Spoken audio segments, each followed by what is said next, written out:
Olá, internautas, soluções criativas aqui nos estúdios da Jovem Pan Online. Mundo moderno, cheio de tecnologia, de informação, de uma nova ciência, uma nova neurociência. E o ser humano, como é que se encontra, como é que se encaixa? Dá para reinventar o ser humano, dá para sermos melhores? O programa de hoje promete ser interessante. Estou recebendo uma figura importante no meio de treinamentos, no meio de aprimoramento pessoal. Tadashi Kadomoto. Bem-vindo, Tadashi. Obrigado. Você que eu tenho curiosidade em conhecê-lo há 25 anos, porque sempre ouvia falar de você com seus cursos. Bem-vindo. Obrigado. Obrigado. 25 anos ensinando as pessoas a se encontrarem ou mostrando novos caminhos. Como são os cursos? O que você faz nos seus cursos? O trabalho do Instituto Tadashi Kadomoto ele é todo voltado para essa parte de autoconhecimento, né? Para o autodesenvolvimento, para o autoconhecimento. E o que eu sinto assim, que a gente é só um instrumento para fazer as pessoas olharem para dentro de si. Não tem muito mistério, não. Vai falar todo mundo consegue fazer esse movimento? A resposta é não, né? Mas o papel que a gente tem é só de ser um agente para mobilizar para que as pessoas consigam olhar para dentro de si. Tadashi, então esse mundo moderno, tão moderno, precisa de cursos e pessoas que levem o público, as pessoas para dentro de si. A gente se conhece? O mundo, as pessoas modernas se conhecem? Ou a gente conhece só o RG, o CPF, o externo, a roupa? Thaís, eu acho que não dá para generalizar, né? Falar assim que todo mundo se conhece ou que de repente ninguém se conhece nesse mundo moderno. O que eu vejo assim que na loucura moderna, né, Dalai Lama tem uma definição assim muito interessante para essa história, que ele fala assim que o ser humano hoje, moderno, ele quer as coisas na velocidade da internet, baratas e indolor, né? E o processo de evolução, de conhecimento, ele é lento, né? É doloroso, porque o processo para as pessoas estarem encarnadas que eu digo não no sentido religioso, mas de estar presente, né, com o pé no chão, com raízes, é doloroso, né? Quer dizer, olhar para a própria sombra, olhar para o próprio buraco não é uma coisa agradável, é uma coisa dolorosa, e cara, né? Cara não só no sentido financeiro, mas de investimento de tempo, né, de investimento de boa vontade para poder se cuidar. Então, eu acho que hoje existe um movimento grande, né, no mundo, e eu vejo assim, muitas pessoas nesse movimento de buscar esse processo de autoconhecimento, de olhar para si. Mas também tem muita gente também que ainda acho que vai precisar de algumas... sustos. Ou de muitas e muitas vidas ainda para poder começar a acreditar e buscar esse processo. Tadashi, você há 25 anos faz os seus cursos, os seus treinamentos. Sim. Mais de quantas mil pessoas já fizeram? 150 mil. 150 mil nesses 25 anos. Então, muita gente procurou você com essa busca, né, com essa intenção de melhorar, de se conhecer, e muita gente saiu, né, a campo. Eu conheço várias pessoas que fizeram os seus cursos, que geralmente são lá em Campinas, né, mas você vai Sim. também as pessoas. E depois, então, está lá com você, tem essa autodescoberta e a manutenção disso. Manter-se conectado com o seu eu maior. É fácil? Eu tive um grande mestre na vida, sabe? Um japonês, e ele tinha uma definição assim muito interessante com relação a isso. Ele falava que o ser humano é igual brasa de churrasqueira, né? Então você acende, fica aquele braseiro bonito, né? Se você pegar uma pedra desse carvão e isolar, ela vai apagar, né? Agora, ali no braseiro pode chover e se você começa a soprar de novo, daqui a pouquinho aquilo vira uma brasa bonita de novo. Agora, essa pedra que você isolou, ela vai apagar e vai morrer. Quando você fala nesse processo de manutenção, lá atrás, 24 anos atrás, 25 anos atrás, eu sofria muito, sabe? Por exemplo, de ver algumas pessoas passarem pelo processo, pelas nossas vivências, e de repente passar um tempo depois cair na mesmice, que a gente chama, né? Uhum. E me causava assim, muita angústia, decepção, e de repente até um dia que a ficha caiu. Isso não é responsabilidade minha, né? Não tem que de repente carregar todo esse processo nas costas. O que eu sinto é assim, que a própria vivência, ela tem como objetivo fazer com que as pessoas aprendam a encher o próprio tanque de gasolina. Então, assim, não ficar dependente, por exemplo, do Instituto Tadashi Kadomoto ou de qualquer outra instituição, de repente, para conseguir se realalimentar, se reabastecer, né?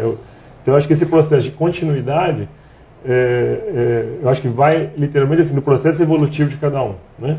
Tem um momento e, coincidentemente, sexta-feira passada, a gente terminou uma vivência, que são 2 anos esse curso, e eu terminei essa vivência falando para os alunos que o começo tem meio e não tem fim, né?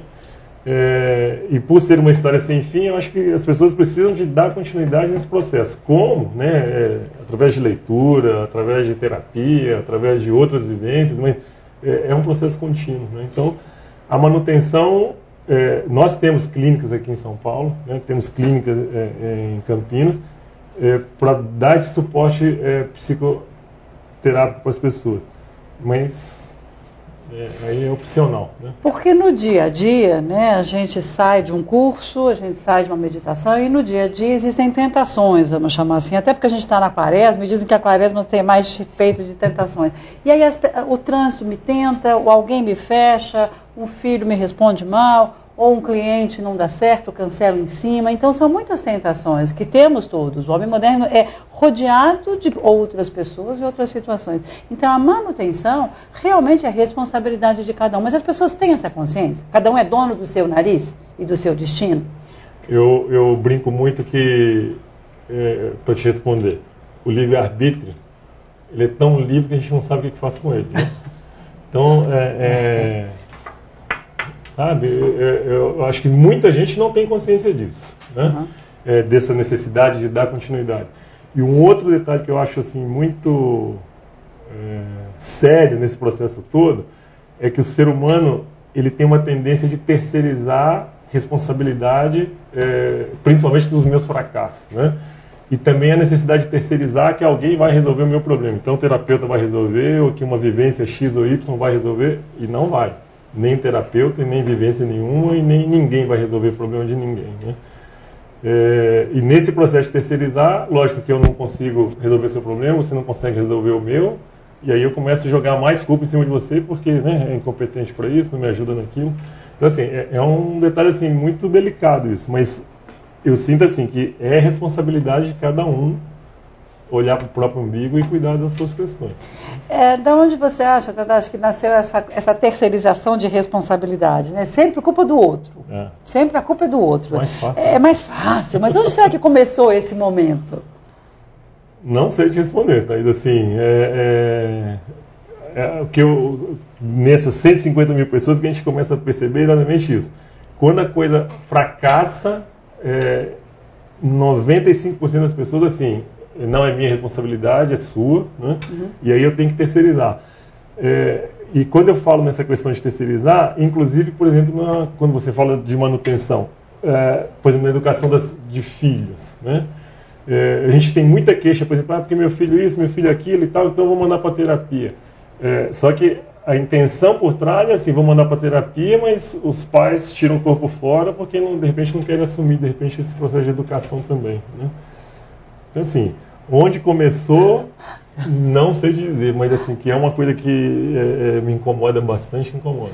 Agora, uma coisa também que eu acho que você há de convir comigo, e como as empresas hoje são muito modernas, muito antenadas, elas têm que trazer solução, e quase todos nós estamos ligados a alguma empresa, então a gente tem uma visão assim, quase como corporativa. Então a empresa exige soluções, exige responsabilidades.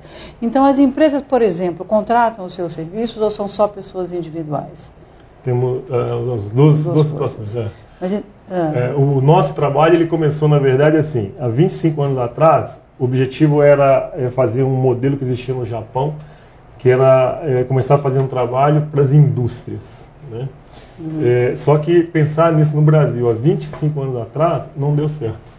Não deu certo. E aí eu acabei partindo para um lado, assim, vamos dizer, pessoa física, né? E que a gente achou um nicho de mercado que começou a ser assim, bastante interessante. De uns 8 anos, 7 anos para cá, esse movimento com as empresas começou, né? Então hoje eu acho que grande parte assim, das empresas dentro do Brasil tem uma cultura assim, de investir no capital humano, né? De repente que existe dentro das organizações. Mas hoje a gente tem assim, tanto pessoa física como pessoa jurídica. Mas é interessante, né, esse movimento dentro de uma empresa, né? Porque aí, claro que ela faz uma analogia com a sua vida pessoal, com a sua família, com seus filhos. Então aí acaba, eu acho que ainda é moderno nos dias de hoje, 25 anos depois. É isso? Soluções Criativas, conversando com Tadashi Kadomoto, lá do Instituto Tadashi. E no próximo bloco a gente vai conversar sobre os cursos que são promovidos, que acontecem lá dentro, de desenvolvimento humano, de como é que a gente se fortalece. Obrigada, Tadashi, e a gente faz um break e volta.